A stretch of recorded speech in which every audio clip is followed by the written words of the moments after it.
My name is Miggy. I'm the managing partner of Huskee Digital. We're an inbound marketing agency and we specialize in B2B lead generation and e-commerce ads. Feel free to record or take screenshots of any of our slides. We're going to do something different for this webinar, and we're actually recording it right now. And now we're going to make it available also for you and for other people for watching again later if you find it really interesting. So I just want to say again that I super appreciate the time that you guys are spending to join me and my colleague Bianca this afternoon. Of all the things that you could possibly be doing on a Monday afternoon. So it warms my heart to know that you want to learn about Facebook advertising from us. So thank you. I appreciate it. Now, a little background. This is an initiative under the Bounce Back Blueprint. So it's the Bounce Back Blueprint is a campaign that my company is running. It's an easy to follow framework to help you navigate through uncertain times. And it follows the inbound marketing methodology, something that we feel very passionate about. So basically, this blueprint that we're talking about, it's a set of strategies, guides, and cheat sheets to help you rebuild your marketing efforts for post-COVID. So as you guys may know, Metro Manila is already entering this GCQ period. And in a few weeks, we really do expect that business activity should start picking up. So I think now is a really, really good time to be able to rebuild your marketing efforts and kind of assess where you're at. To be honest with you, this is the blueprint that we're using internally also. And this is the blueprint that we're sharing with other clients as well. So it's something that we really thought of doing. Okay, so we want to be able to share it with you guys as well, and it's free to download. So when you download the blueprint on our website, you'll get access to 6 resources. So the first one is a persona profile worksheet. The second one is a Facebook ads targeting worksheet. I think very helpful to download after this webinar. The third one is a set of marketing resources. So our favorite tools and software that we use also for our clients and internally.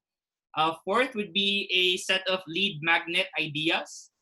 Fifth would be a set of inbound case studies following e-commerce, email marketing, and social media examples.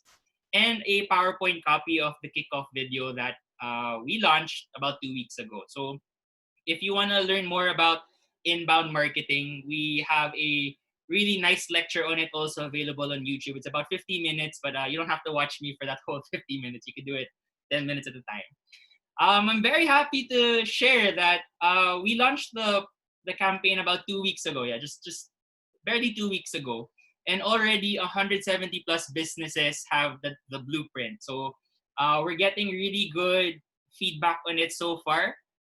There are a couple of things that were being asked that we didn't initially think of, but we're considering adding in the second iteration. But the first batch of guides and cheat sheets that we created, I think, is more than enough for most businesses. So yeah, we have been happy dancing this whole day, just knowing that we're close to 200 businesses already, and we expect to eclipse that by the end of the week.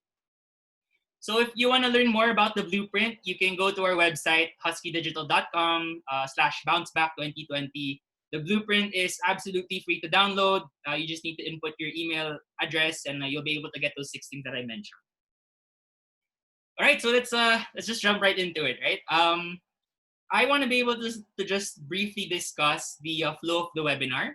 I want to be able to tackle 4 things specifically this afternoon. So just briefly go over how Facebook ads work and how it kind of integrates into your marketing efforts. What kind of campaigns, what kind of Facebook advertising campaigns must be running all the time? This is a really popular question. How do you calculate your ad budget, or how do you calculate your return on ad spend? And lastly, just a basic set of must-haves and please don't do's that we want to be able to share. So I actually just want to be able to get through all of these essential concepts very thoroughly, and then after move on to Q&A and kind of help you guys out there. So this is the target market that we had in mind. So for first-time marketers and advertisers, this is a nice crash course on the essentials. if you have some degree of experience, hopefully I'm able to share new concepts for you to be able to try.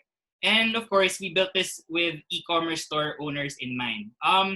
If you have any other business, for example, let's say a marketing company like me, or you're in services or in real estate or in food and beverage, a lot of these concepts will work even if you don't have that e-commerce component, but we tailored a lot of our advice specifically for e-commerce business owners. But yeah, I mean, we tried to get everyone in mind when we were making this. So I'd say about 90% of the concepts here apply regardless of what kind of business you're in. For as long as you're doing some sort of Facebook advertising, I think this is going to be beneficial for you. So just to recap, if you're not familiar with inbound marketing is a business methodology. It's a mindset. It's about putting empathy first and delivering opportunities to your customers at the right time, at the venue and platform that they want. It's not enough to just bring people to your website, which I feel like is one of the biggest mistakes of many Facebook advertisers. It's not enough to bring them to your website. You have to be able to sustain that attention and continue to help and support and empower your customers from when they first click to your website all the way to when they purchase. So just a fair warning, and I just want to be able to set expectations as early as now. I can't turn you into a pro after just 1 hour. I wish I could do that. That would be super cool. And I think I would be super rich being able to sell that ability to turn you from a beginner to a pro after 1 hour, but I won't be able to do that. PPC advertising or pay-per-click advertising is a contact sport, and that's exactly how I like to describe it. The best way to learn is to actually try it out.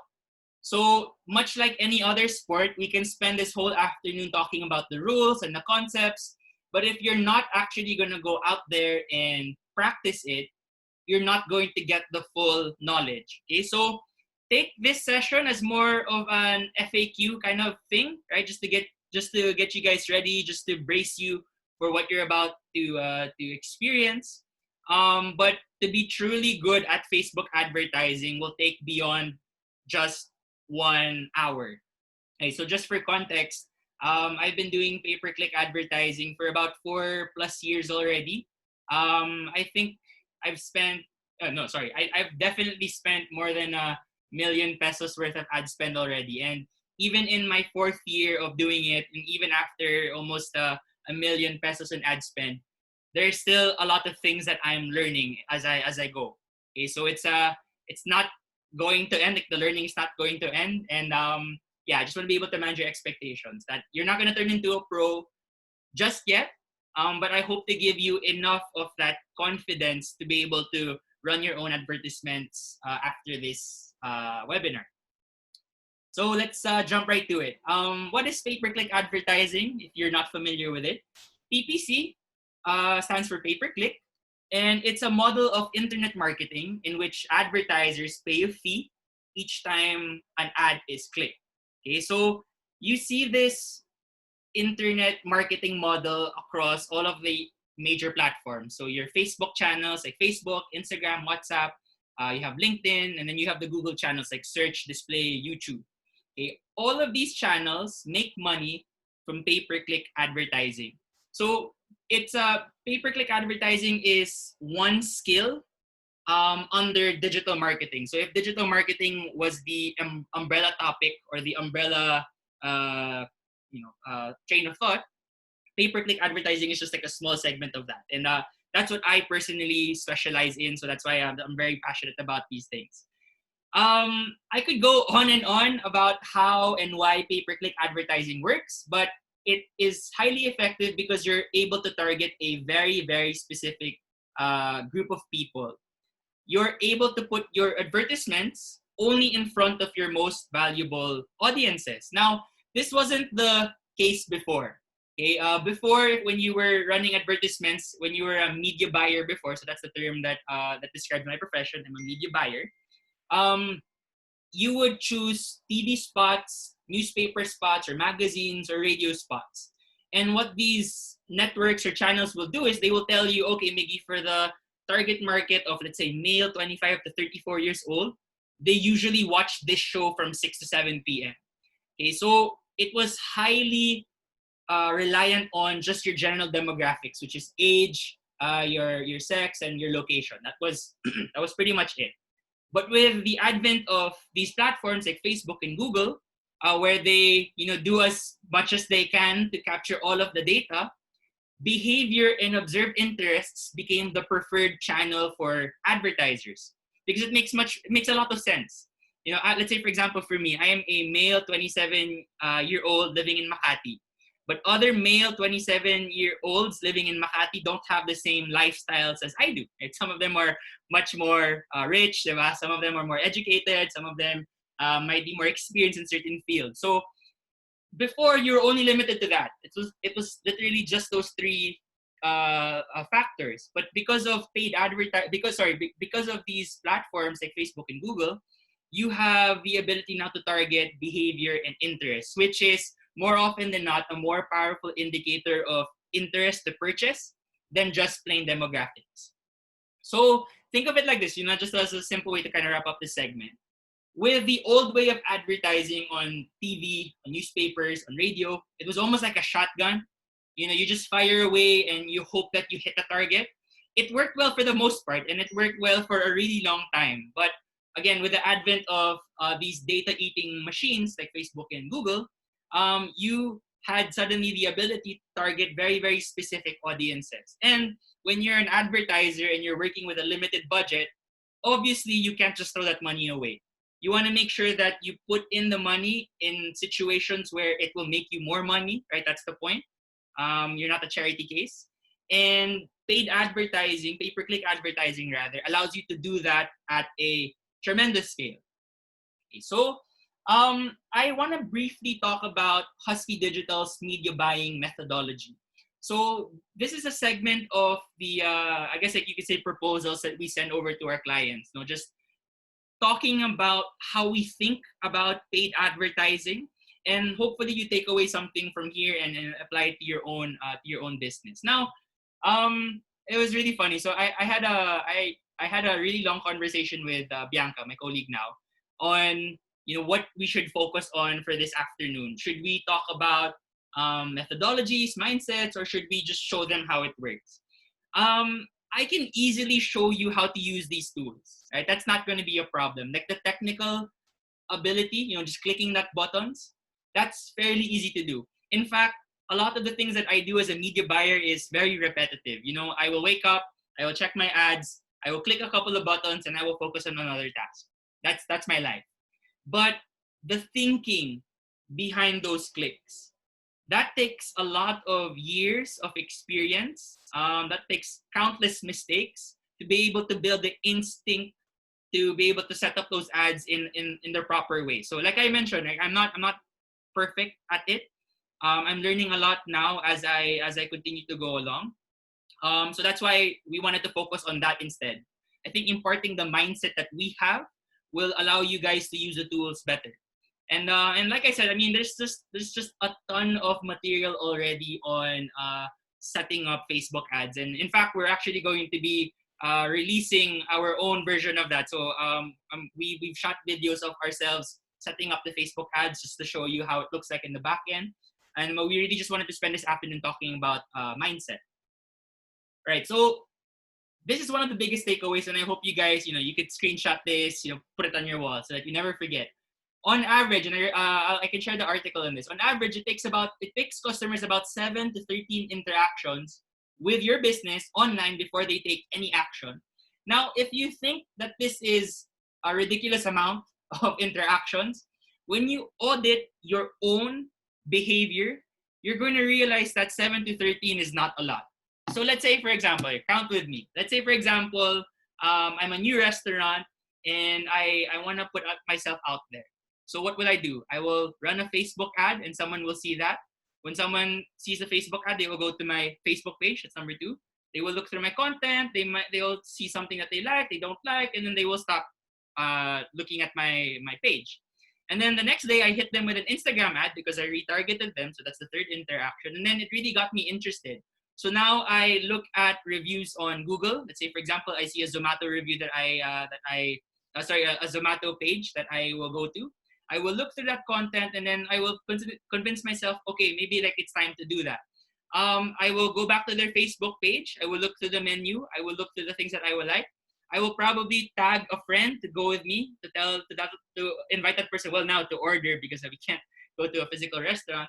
And then finally, I might finally order and I will, make that purchase. So that's 7 interactions. And when you look at your own behavior, you're going to realize that that happens almost every single time. 7 to 13 interactions have to happen before I'm even convinced to do something. And this is the thing that I feel like a lot of younger media buyers get wrong. They think that after running one Facebook ad, people will be jumping onto their product. That's not the case. If you're able to do that, great. You should teach me how to do that. But in reality, after the first interaction, if this is literally the first time I've interacted with your brand, I more often than not I will not make that purchase that first time. You have to go through my my view a couple of times before I even consider to do something. So that means you must be running your pay-per-click campaigns alongside organic efforts. When I'm asked, Miggy, what's more important, my organic content or my pay-per-click content or my pay-per-click campaigns? There is no right answer. Both works. Sometimes the other is, sometimes one is more effective compared to the other. Okay, sometimes it's organic, sometimes it's pay-per-click. But if your goal is to be in the mind of someone 7 to 13 times, you're really cutting yourself short if you leave out organic reach. And it's the same thing. The same thing could be said when you leave out pay-per-click reach. So both are important and they work and complement each other. All right, so this is our framework.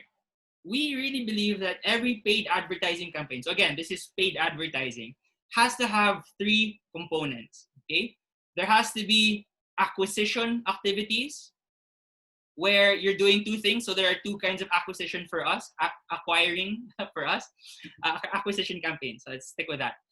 You have the prospecting campaigns where you're just looking for potential audiences based on interest and affinity.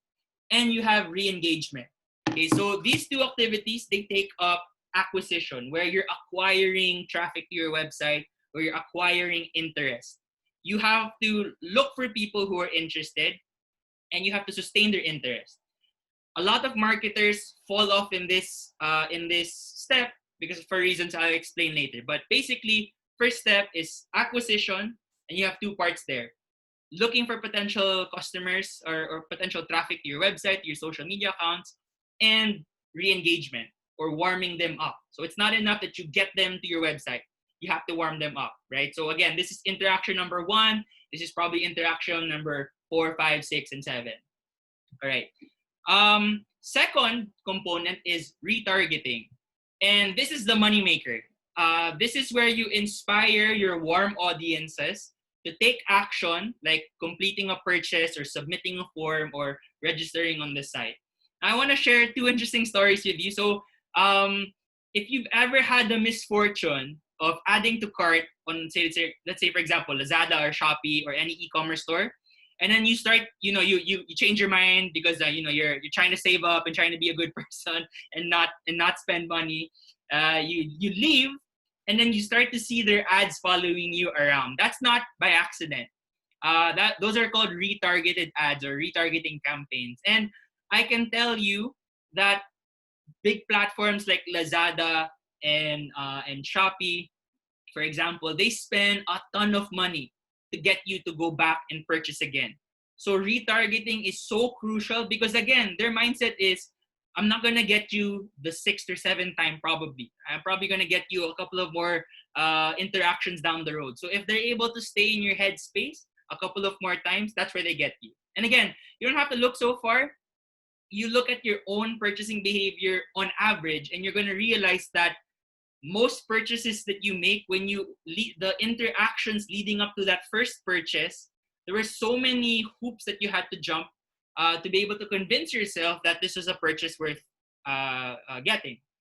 Okay, so the last campaign are retention campaigns. So this is about building brand love by offering promos, additional products, and other services to your current set of customers. Okay, so you guys see that whole flow. You have acquisition where you get cold traffic to your website. You get them to interact with your content. You move them into retargeted ads where you know, okay, this first step, I kind of just warmed you up. The second step is where I'm going to convert you. And then you have the objective of retaining them or making sure that they purchase again. So I won't go into detail now. I'm saving this for another webinar on Thursday, so it's about metrics. But each step that you have, acquisition, retargeting, and retention, you're going to have different objectives. And again, like I mentioned earlier, this is where a lot of media buyers fall off.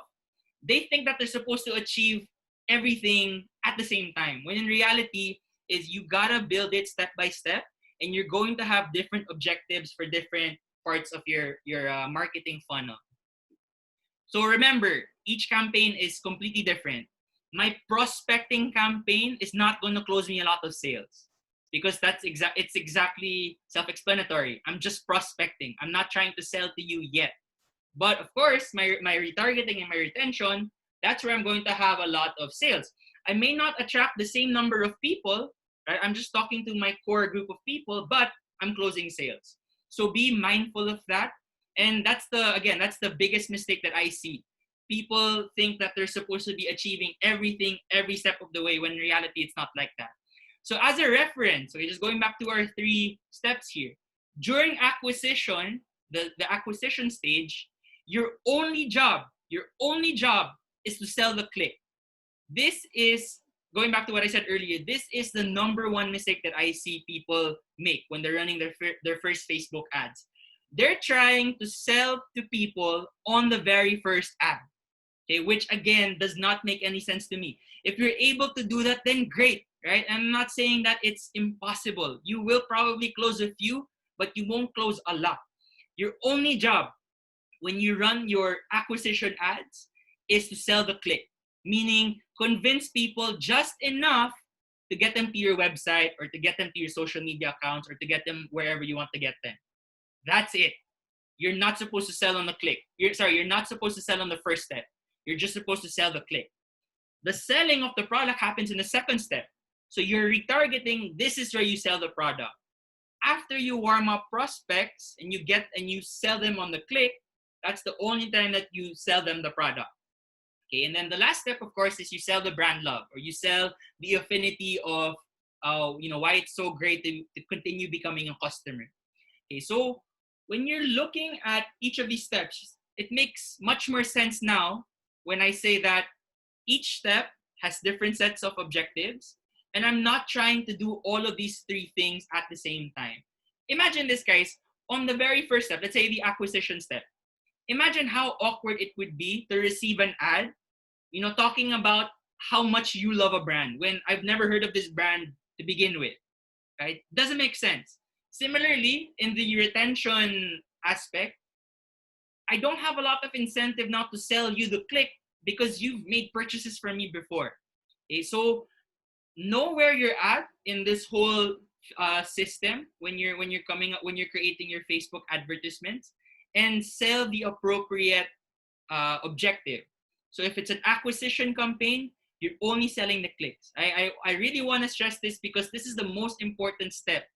The first step is just collecting interest. You're not selling anything yet. Okay? You're just selling the click. When you're beginning, okay, so for the beginners there, when you're beginning, there has to be 2 campaigns running at the same time. You have acquisition campaigns running and retargeting campaigns running. Essentially, every marketing campaign on Facebook and Google, for example, is boiled down to like just these 2 activities basically, right? You're acquiring new traffic and you're retargeting past traffic or past customers. Basically, those 2 things. And you need to have both running almost simultaneously. So it's wrong to just have acquisition campaigns, because once you bring them to the website, and then what? Right? You had just wasted your effort because that's just half the picture. Similarly, if you're just retargeting current website traffic and current customers, you're missing also half of the other picture, because once you sold to these people, who else are you going to sell to? Right? So you need both. You need traffic coming in and then you need efforts to retarget those traffic. So for the beginners watching, 2 campaigns running simultaneously, acquisition and retargeting. Now, if you have never run any sort of acquisition campaigns before, you might need a little time in between. And so, for example, let's say I have an account where they have run 0 ads in the past. I would have an acquisition campaign running about 2 to 3 weeks before the retargeting campaign happens, and then that happens simultaneously. Okay, but the general idea is you have these 2 campaigns running.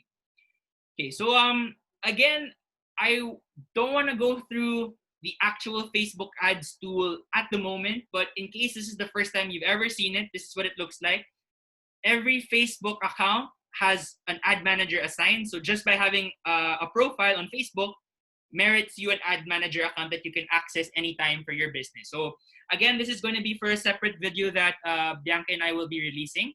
But again, Facebook makes it super easy.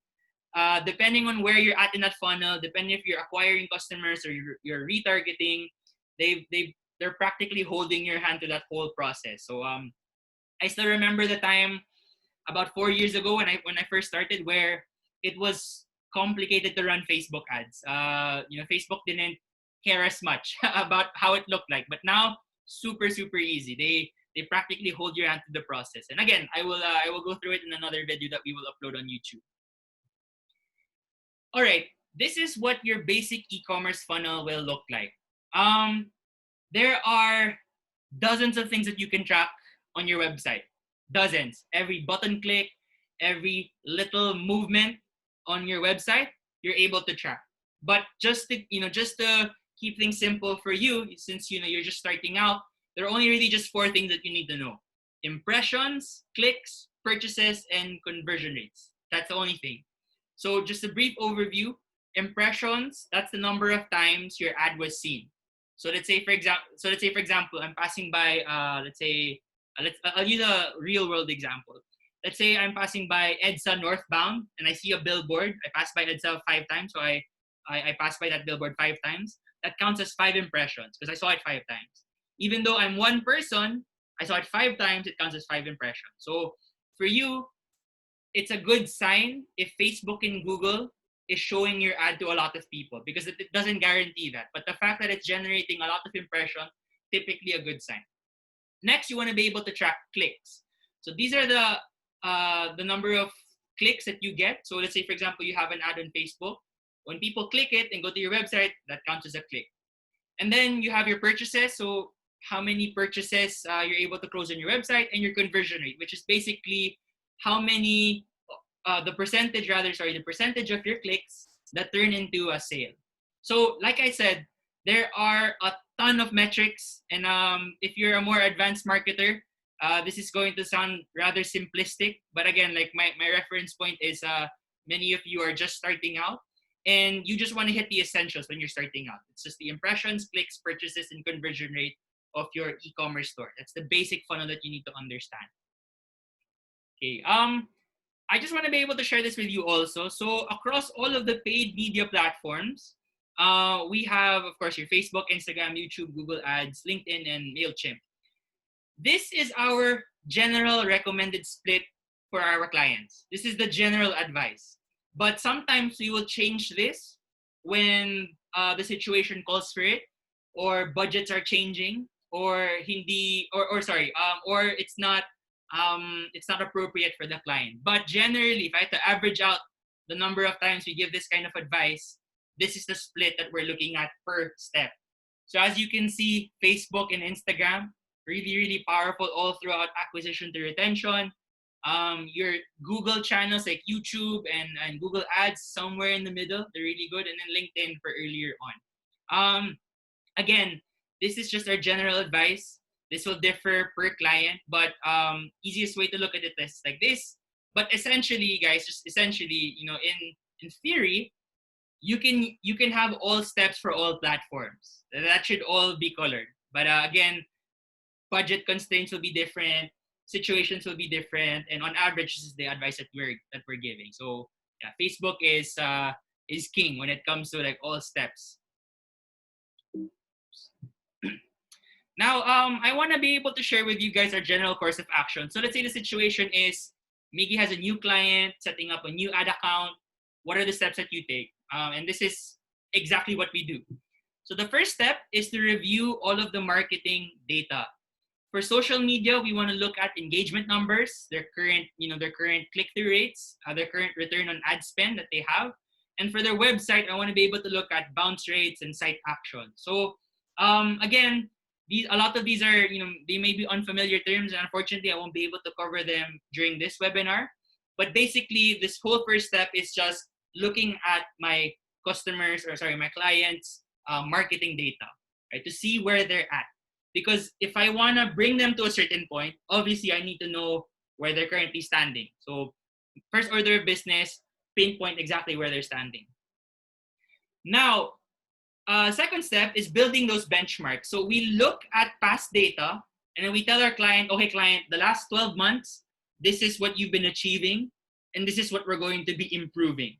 Okay, so we set the floor, which is basically their past performance. And then now my job is to start building and making sure that we know we have a higher floor, right? That our current roof becomes our new floor, basically.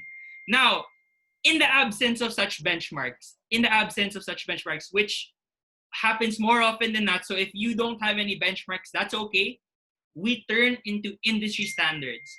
I have a couple of things to discuss about benchmarking later when I discuss how to run your ad budgets. But just for now, just for your reference, we turn into industry standards. Sorry, my remote. Okay, second step, we examine all their data points. So we make sure everything is working properly. They're tracking pixels, their email database, their social media engagement. If there's something that's not installed properly, we will make sure we install it first before we track any further data. And then we propose the architecture. So again, we basically run them through the 3 steps that I described. We tell them, okay, client, for the first 2 weeks, we're gonna do acquisition. These are the people that we will target. For the second week, we will target retargeting. These are the people we will target. So very simple plan that we write down. Now, my general rule of thumb is 60 to 70% of my budget is acquisition. The remaining balance goes to retargeting. Now, immediately I will get rebuttals like, okay, Miggy, you just told me that retargeting and retention is where we're going to be making our money. How come we're going to spend the smaller amount of that budget in retargeting and retention? It's already very difficult to capture attention, right? I'm going to share it earlier, but benchmark across all social media platforms, you're looking at 0.8 to 1% of social media traffic end up going to a website. What does that mean for you? Meaning out of 100 people who look at your ad, you'll be lucky if one of them clicks your website. Getting that one person to click is so valuable for me because it's so rare. It's 1%. So if I don't have a big base of these people, this 1% to begin with, I have no one to sell to. And again, remember the context here, guys, is this is a new client. They probably haven't done any advertising before, or they've done very limited advertising before. They don't have this base of people. So if I were to put the budget and shift it to more of retargeting, I won't even have a big budget. I won't have an audience to target in the first place. So this is the model that we work with, and we've seen that it is very, very effective for clients, again, that are just starting out specifically. As an advertiser gets more mature, so for example, for my more mature clients, meaning they have a bigger base of people, we start shifting budgets into more retargeting because, again, they have a big base of people to work with. But in the absence of that big base of people, your money has to go into acquisition. Just because, again, the fact is, and the reality is, only 1% of traffic on social media will go to your website. 1%. The video that you work so hard on, only 1% of the traffic will click onto your website. And it's not even a guarantee that 1% is going to buy. It's just people going to your website.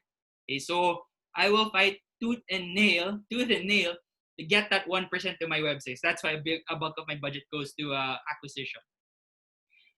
We do a lot of A/B testing. I'll touch on this a bit later. I'll touch on this a bit, later on. But we do a lot of testing. There's always something that we're trying out. We're trying out new audiences. We're trying out different colors on the ad. We're trying out different copy. And again, I have more advice on that later. But basically, the testing never stops. And then last, we do weekly reports on the KPIs that we recommend. Again, we look at the 3 phases: acquisition, retargeting, and retention. And then we look at the KPIs, meaning like what were we tracking. So in each step, I check how many clicks were we able to sell, how many people were we able to convert, how many people came back. Different steps, different objectives, and different KPIs for each. Okay, my favorite question. Always, without a doubt, always ask whenever I'm pitching this. So Miggy, how much is an ad budget? I used to tell clients it depends. But as I've gotten older, I realized that it never works. Like, people are never satisfied with it depends. So I came up now with like a solid answer that hopefully will quench your thirst also for that knowledge. You always base your budget first and foremost on past performance or internal benchmark. So I'm going to stress this a lot these next couple of slides, but internal benchmarks are my priority over industry standards. Industry standards will always be industry standards. That's the average of everyone. Okay, but what's important is understanding what fits my business specifically. Because if you imagine, no 2 companies in the same industry are alike. You're talking about different teams, different creative ideas, different execution, different slight differences in targeting. It's never fair to compare the 2 companies of the same industry. You can look at notes, you can look at best practices, but it's always more important to just look at internal benchmark. So your budget has to be based on past performance. That's the most important part of budgeting. So let's talk about a scenario. Let's say for this month I spend 15,000 pesos. Let's say for that 15,000 pesos, I'm able to generate 100,000 impressions, which gets me 3,000 clicks. I have 150 purchases from these clicks, and I convert 5%. So 5% of those clicks, 150. So sorry, for the people not good at math, I feel you. It took me a while also. Let's say the average purchase is about 700 pesos. This would mean that your revenue is about 105,000 pesos total, which would mean an return on ad spend rather of 7x. So you gain 7x of your ad spend. If it were that easy, right? So I put in 15,000 and I get 105,000. I put in 15,000 pesos and I get 105,000 pesos. I would just duplicate it. So meaning, Miggy, so if I spend 30,000, I should get 200,000 pesos. Okay, it's almost never like that. As much as I hate it, it's almost never like that. Things change with the pay-per-click advertising world so quickly that it's both a science and an art. That same 50,000 pesos could mean 6x ROI in my next month. In some instances, it could be 2x the next month, or it could be 14x. It varies so much every month that there's almost no use sometimes of expecting the same results. So my job is to make sure that the fluctuations are not extreme, right? That when we invest this much, I put in the right amount to make sure that I make that money back. So in some instances, you'd be surprised that we were actually making more money with less spend than we were when we doubled the spend, right? So many different factors in place because, again, it's both a science and an art. It's not automatic. Facebook doesn't say, okay, he doubled his budget, so I'm going to double the results. It doesn't work like that. And again, if it were that easy, everyone would be an expert or everyone would be making a lot of money. It doesn't work like that. The reality is your benchmarks, your results will fluctuate depending on all of these different factors. And your job is to make sure that the fluctuations don't go to the extremes, right? And I've seen the extremes. They're crazy. They look like this. Imagine a situation where we had a great month, right? I got 7x ROI, return on investment, for my client. Great, right? Applause, client is happy. And then the client tells me, oh, Miggy, let's double the spend so we could double the revenue. And then I double the spend and I end up halving the revenue, right? So we actually earned less than we did the last month, but we spent more. It has happened so many times and I'm left just scratching my head. Imagine that, like you're in a room of, sorry, like you're in a room full of a bit, older people, and you have to explain to them that it doesn't work like that. It doesn't double when you double your ad spend. And my job is not to just tweak those numbers. My job is to ensure that we spend that slowly, or we spend it at the right pace, so that we make that money back on a healthy level. Okay. In case you just wanted to know some of my internal benchmarks. So let's say the client doesn't have that data. So let's say you can't give me the number of impressions that they've had before, they haven't tracked purchases. These are my internal benchmarks in the absence, guys. Okay, I just want to stress this. This is not the rule. This is just my first step into introducing to a client the concept of impressions and how much I'm able to get for my budget.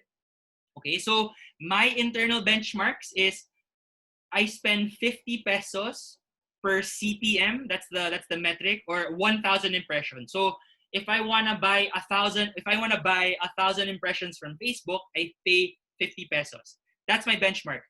I've had clients where we paid only 20 pesos. I've had clients where we paid 200 pesos. So it fluctuates again depending on the industry, depending on the product, depending on how popular you are, different factors. But my internal benchmark is 50 pesos. And then I will spend an amount, and then whatever the actual result is, that's what I work with. So just in the absence of a benchmark, and just to give you as a reference point, I spend 50 pesos on average per 1,000 impressions. Now, this is where it really kind of sucks. The clicks will vary from 2 pesos all the way to 50 pesos sometimes. On average, this is my average range. And if you're a client and then you're thinking, okay, Miggy, I would like to spend only 2 pesos per click, please. That would be great. But you're gonna have to consider a factor of a dozen factors. If you're selling, let's say, for example, real estate, and every purchase you close nets your company, let's say, 60,000 pesos or 150,000 pesos. That's 50 pesos per click relative to one sale of 150,000 pesos. That's pretty good. Okay, so your clicks will really depend on a lot of things, but the biggest factor for me is how much those clicks will mean in terms of future business. Because if we're paying 50 pesos per click, okay, but I'm gonna generate you one sale of like 150K, then we should be willing to pay that 50 pesos on average. And my job is to make that smaller. But then this is again, like, this is where you have to have the context, right? So I could be spending 50 pesos I could be spending, let's say, 2 pesos per click, but my product, and I'm netting like 15 pesos if it's like food, or like 100 pesos. That's a smaller margin. So again, just for reference, I will have like a range of 2 pesos to 50 pesos as my initial starting point. Obviously, purchases will vary depending on, again, if it's a fast moving good that typically will have a lot of volume versus, to say, for example, higher ticket items. And then my internal conversion rate is, again, 1 to 2% of clicks. So the amount of clicks, 1 to 2% of that, I will typically close and turn into a paying customer. So I would just like to stress again, just so that I don't confuse people here. These are just my benchmarks that I share with the client when they have no benchmarks at all. Okay, this is me trying to explain to them, okay, guys, this is how it's going to work. We're going to spend X amount of money. That's going to generate X amount of impressions. We'll probably average X amount of clicks, and we'll convert 1 to 2% of them and this is your expected revenue. But there's always a footnote there. There's always like an asterisk. And I tell them, this is conservative data because I have no previous data from your company. And like I said, guys, I would put internal benchmarks of companies number one, and everything else is just, it's a far number two. Industry standards is a far number two. Okay, my preference is always internal benchmarks. Now, if this bit was confusing, I'm sorry. I'm not a math teacher. I'm a marketing teacher. And we get this question so many times that we decided to make an ROI calculator. So if you go to our website right now, I think the link is huskeedigital.com/ROI dash calculators, or if you can find it, it's under our services. You'll be able to calculate your ROI easily. Because again, it's my favorite question to get asked all the time. I get it all the time. Like all my prospects and all my clients up to this point. So I've serviced, have to say, like 50 or 60 clients already. And then imagine all of the meetings that I've had and all of the pitches that I've lost and all that. Every time, always asking me, how are we calculating ROI? How much is the budget? We built a calculator already just so that we can answer these questions better. Now, if this is not enough for you, one of my other favorite resources is WordStream. So WordStream, if you search WordStream Facebook advertising benchmarks, you will see the benchmarks that they get from all of their clients across different industries. So again, like this is what I was saying, guys. Look at this. According to them, click-through rate across all industries is 0.89% on average. But you have industries like, for example, like pet and animals that are netting 1.68 on average. Or you have, let's say, for example, jobs and education, it's netting 0.55. That's a big difference between 0.55 and 168. So many things will vary. So many things will influence that looking at industry benchmarks is almost just, you're just seeing, okay, this is where everyone else is at, but I want to just focus on where I'm at. And that's the most important part. But if you need to build benchmarks for yourself or for your clients, there's so many resources to help you build that initial set of goals, right? Again, guys, only the initial set of goals, and then after that, you build on top of it, and then you have to have your internal numbers. And so they also have, for example, cost per click. This is going to vary per country, per location, per target market, right? I will have some clients where my female crowd is netting me like 5 pesos per click. But that same female audience for another client, I have the exact same targeting but different products. That second situation is netting me 40 pesos per click. Same crowd, different circumstances. So that's why it's different benchmarks all the time. So sorry, I know I'm sounding a little annoying already, but just want to stress, internal benchmarks are always better than industry standards. Best way to compare it is like that BMI chart, your body mass index, your body mass index. That gives you a general idea of where you're at compared to everyone else, based on, of course, industry standards or research, right? This is where you're supposed to be at. But you could be really lean but have a bigger BMI versus what you're supposed to have. Okay, so what works for your company or your situation is always more important than what works for everyone on average. Okay, so the only time that you should be obsessed about your competitors' metrics is just seeing where you're at in terms of like the entire industry. Okay, but if you can get closer comparisons, not the entire industry, that would be better. But the most important one is building internal benchmarks, and you can first do that. Again, if you don't have the data like other people might have, you can first build that by using some of the numbers that I shared earlier. Just building that out for the first month, and then using internal benchmarks after. All right, so we're in the final stretch, and I just want to be able to share some of our marketers' must-haves. So, number one, you have to have an objective in place. Believe me when I say you can burn money quickly on Facebook if you don't know how to allocate it at the right objective. Okay. I don't think you have a plan unless you write it down. Unless there's a document that everyone in your team, including your client, for example, if you're client servicing, that you can go back to as reference. And if you don't have that written down, it's always just so hard to get everybody on the same page. So first and foremost, write your objectives down. Let's say I'm going to be spending X amount and it's going to go to acquisition campaigns. Clearly written down, shared with everyone so that everyone's expectations are the same. So if you don't have an objective in place, if it's not written down, you're missing out. So that's the first thing that you need to do. And then remember, if you're just starting out, just so that you don't confuse yourself initially, if you're an e-commerce website, there are only just really 4 important things that you have to look at as the main KPI. Okay, is the main KPI. There's again, like I can name dozens of metrics, like dozens. The list goes on and on and on. And Facebook and Google adds so many metrics to track, but not all of them are important. Some of them are just supplementary to the big picture. And for me, the big picture is 4 things: impressions, clicks, purchases, and conversion rate. Most important metrics. So your objective has to be centered on one of these 4 things. So for example, when you're having a campaign that's optimized for impressions, don't expect your purchases and your conversion rate to improve also. Because again, that's not the point.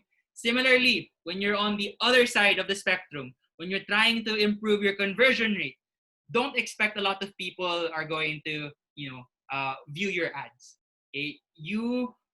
So it's exactly in the spectrum, impressions to conversion rate. If you're improving impressions, it's most likely going to improve that way, versus if you're improving conversion rate, it's going to improve this way. So depending on where you're at and depending on your objective, you're only really influencing for the better one of these 4 things at a given time. Second, always have a Facebook pixel installed. Now, this is a really nifty trick that I use to sound smart during meetings. So a Facebook pixel, very simply put, it's a line of code that you put on your website to be able to track all your activity. So if you're an e-commerce site, Facebook has made it really simple. You just need to install a few lines of code, and anything that they touch on Facebook, any page, any product page, any add to cart, any conversion, it's all recorded and you're able to target them specifically. Now, how am I able to track? So what I like to do is before I go to a client meeting, I will check if they have a Facebook pixel. And I do this with the help of, very conveniently called Facebook Pixel Helper. So it's an extension or a plugin that you put in your Chrome if you're using Chrome. And it allows you to check if you have a pixel installed on your website. So this is an example of our website. So that's it. If you click on the top right, you will have the Facebook Pixel Helper, and then you will see that the website does indeed have a pixel. This is what you also use to check if your pixel, if your Facebook pixel is working properly. So it's a very nifty tool. Makes me sound hella smart, but in reality, it's the extension doing all of the work. If you don't have it now, I recommend that you do, because it's a nice clever thing also. So like what I like to do sometimes is I will check the competitors of my clients, and then I will kind of laugh inside and say like, they don't have a pixel. My client's gonna freaking crush them. Okay, so and yeah, Facebook pixel, very important to track. Make sure it's installed. I will have another video about that specifically, because installing it can be easy and can be extremely challenging depending on what kind of website that you have. So I'll tackle that in a different video. And if you must know, Google advertising or Google Analytics also has a pixel, a pixel also. Like they call it a retargeting code, not or a tag rather. Sorry, a tag. It's not really a pixel. Now I know what you're thinking. You see the errors there. You might be thinking, okay, Miggy doesn't know his stuff. I have a plugin that blocks my IP address kasi. So whenever I'm checking my website, obviously I don't want my traffic to count on my analytics, and I'm the #1 traffic to my website, so I check my page like 100 times a day, and I just want to make sure that I don't record that. So that's why there's an error there. So I know what I'm doing here. Trust me. I just in this instance it shows the error. The third one is to have patience. Even most experts will get it wrong. I've personally spent more than 1 million pesos already in my career so far. I've talked to people who've spent $1 million+ already. And what's common is that they also understand that they're not going to win all the time. Okay? If you're winning all the time, again, you must be a really, really rich advertiser, or you're not challenging yourself enough, or you're only picking winning situations, because in reality, you're not going to win all the time. Uh, but that's never the goal, okay? My goal, and I tell this to my clients, my goal, client, is not to win for you 100% of the time. My goal is to win more than I'm going to lose, and make sure our losses are negligible so that you're profitable. Okay, so you have to have patience with it. If it were easy, again, if it were easy and you'd win 100% of the time, we won't be having this conversation, and you're probably teaching me how to run Facebook ads. But the reality, guys, even as someone as skilled as me, I consider myself pretty skilled at this, I don't win all the time. And it's almost impossible to win all the time unless you purposely pick winning situations always. So have patience. And I don't want this to come off as bragging, but I just want to show you what's possible when you stick with the process and you're patient with your winning. So this is an actual ad account that we're handling, and I'm overlooking personally. So this is an e-commerce website, and mind you guys, we ran this last month during a pandemic. This was in the month of May, and for the 6,000 pesos that we spend, and we spend a lot more than this, but for this specific campaign, for under 6,000 pesos, we netted our client almost 500,000 pesos in sales during a pandemic, when people are supposed to be conservative with their spending. I had to make a lot of mistakes to get to this point, and I guarantee you this is not Photoshop. So Bubs can verify that she's our head of creatives, and she knows when I Photoshop stuff, it looks horrible. This is not Photoshop. This is actual effort, and I only got to this point because I lost a couple of times. I lost countless of times. And for this client specifically, I've been working with this client for almost 2 years now. She has been so patient also with our process and our methodology that she completely trusts us to bounce back whenever we do lose, and to make sure our wins are super, super strong. So in this instance, it's great, right? 6,000 bucks. I netted almost 500,000 in sales. This is another example. Again, under 6,000 pesos, almost 260,000 plus in sales. Again, e-commerce, again in May. Okay, so people are still spending. You just need to be able to find a way to get them to spend. You need to be able to convince them. And again, this didn't happen on the first ad. All right, I didn't net this 260,000 plus on the first ad. If you guys notice on the left, sorry, I named my ad sets a bit weird. I understand, like, I have to be a little bit more systematic with it, but sometimes, I kind of go with the flow. It's an art also, right? If you can see, like, it's deep browsing. It's people who basically been to my site before. Okay? These are people who've been to my site. I've seen that they spend a lot of time, and I'm not prospecting anymore. These are people who've been to my website or my social media accounts, and then I just retarget them. And that's the result, because I'm patient with that whole process. And then last, so for a lead gen example, this is for a client that's based in the US. I think we were able to get, I think almost 600 messages. So those are unique messages. That's not the total number of messages. It's unique messages for that budget. That's about what, $325 around that range. And again, this is a huge win, obviously, and I'm really happy with this. But for me to get to this point, I had to make so many mistakes. And what allows me to create advertisements, like this, the ones that I've shown you previously, takes a tremendous amount of patience and just sticking with the process. Having the discipline of running acquisition campaigns only, retargeting campaigns only, retention campaigns only. just sticking with that process, and winning more than I'm losing, results in campaigns like this. Okay, so it's completely possible, guys. And even during a pandemic, I shared examples of campaigns that we ran just last month. We just wrapped it up, and I'm showing them with you guys now, just to show you that it does work if you're patient with it and if you trust the process.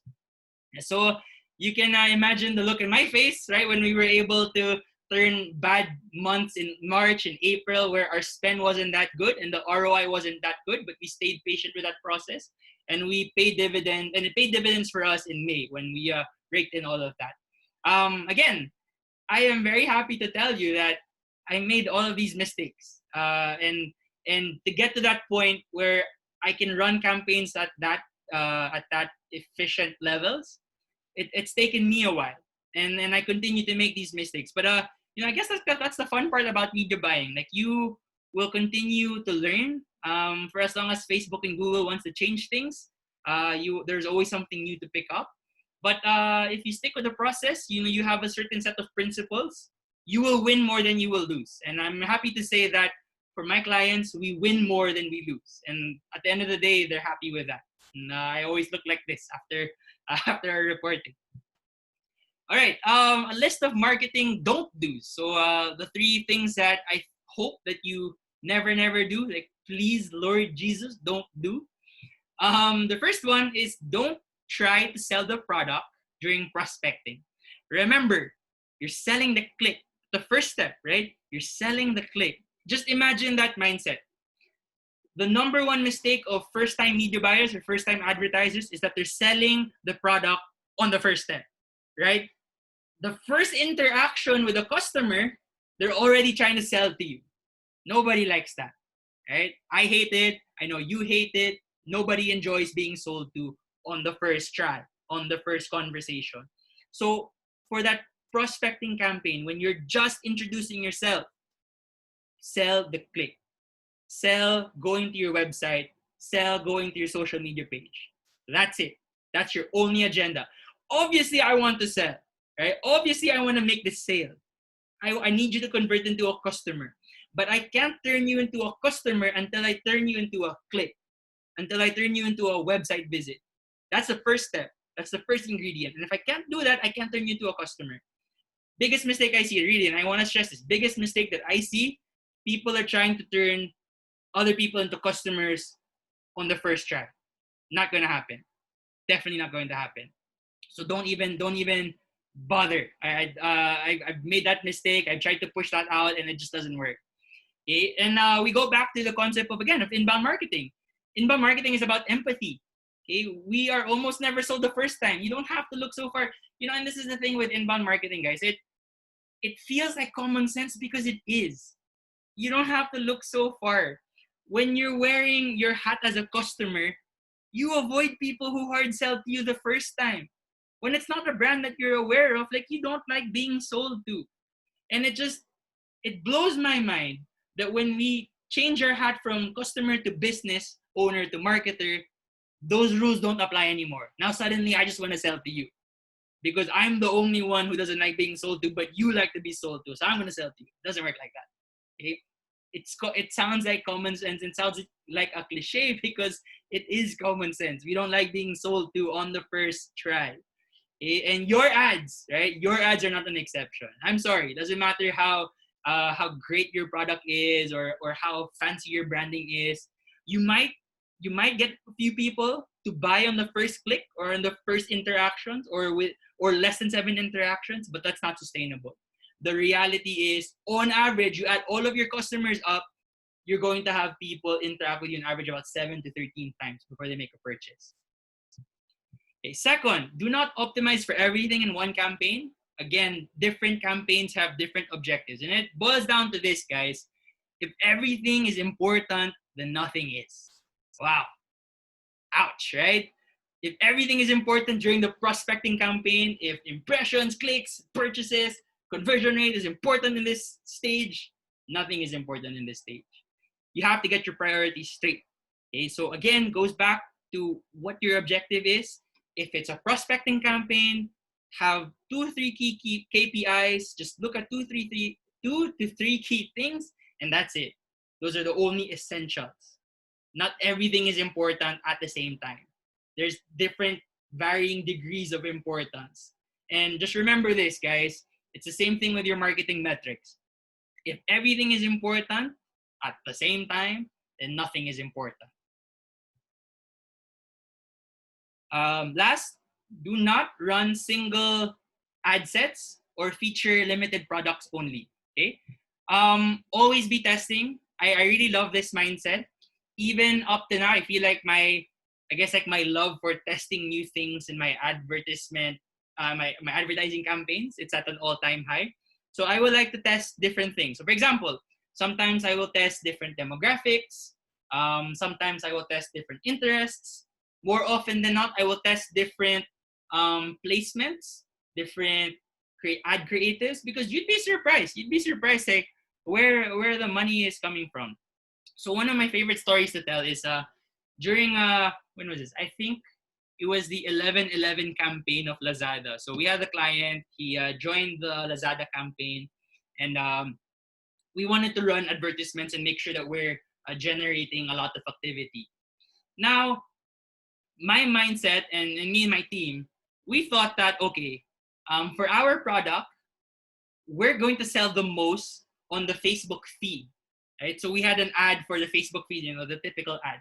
So you were thinking in past iterations of these campaigns, the Facebook feed was the most effective placement.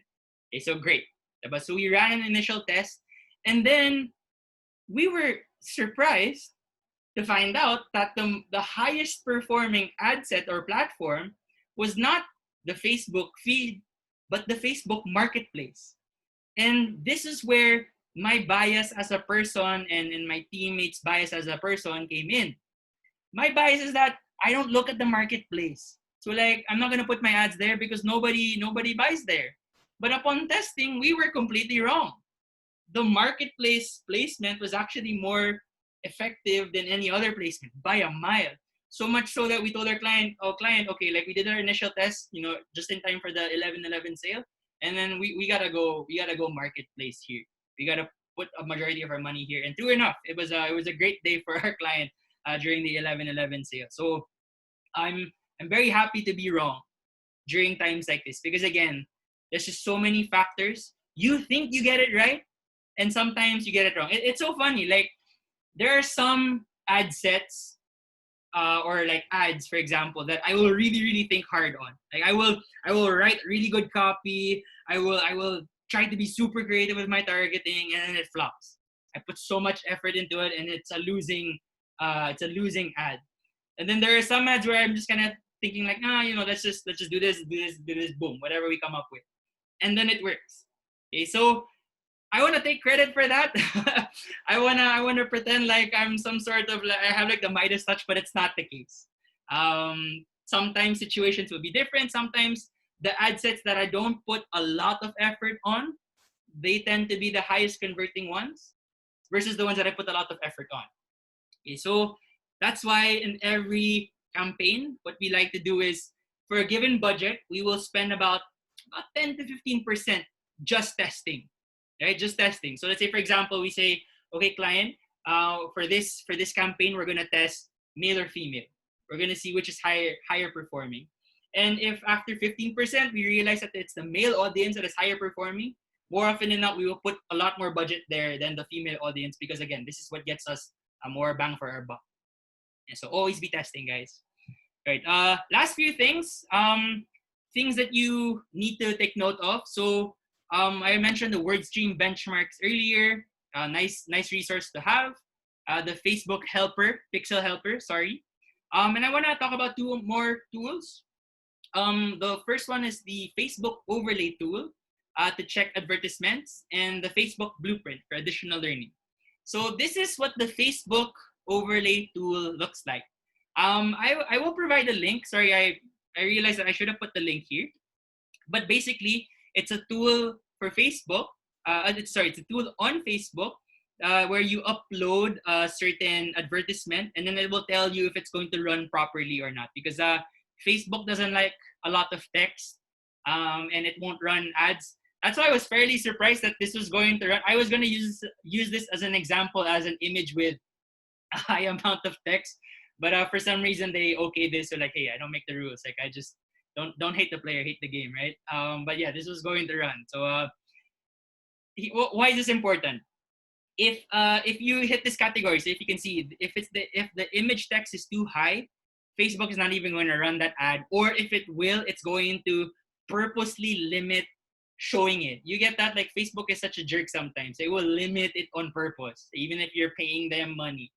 So that's why we have been burned by this before so many times earlier on in our our time as an agency, that we don't check if it's good enough to run, and then when we do run it, it gets stopped or it doesn't run, and we have to do it again. So like we've made this a essential part of our process, and so far so good. And I get like this one. This is a surprise. I didn't think that this was going to run. And then last is the Facebook Blueprint. This is the free resource to learn how to do Facebook ads. Now, okay, I am generally not a fan of paying for Facebook ad courses. I'm generally not a fan. Um, I have friends who sell Facebook ad courses. They teach you how to do it, and that's great. Like that's if you want to get to that level where you have an instructor teaching you, that's okay. Like no judgment there. But generally for me, and part of why I don't feel like it's right to charge for this is because like that information is readily available already. And if you want further learning on your own at your own pace, you have platforms like Facebook Blueprint, where you have unlimited access to all of their paid training. Same for Google. So the entire uh, learnings on how to do Google Ads, it's all for free. You can get it. I'll give you the link. I feel like you should only hire someone to teach you when you are at a certain point, where you need a little bit more mentorship.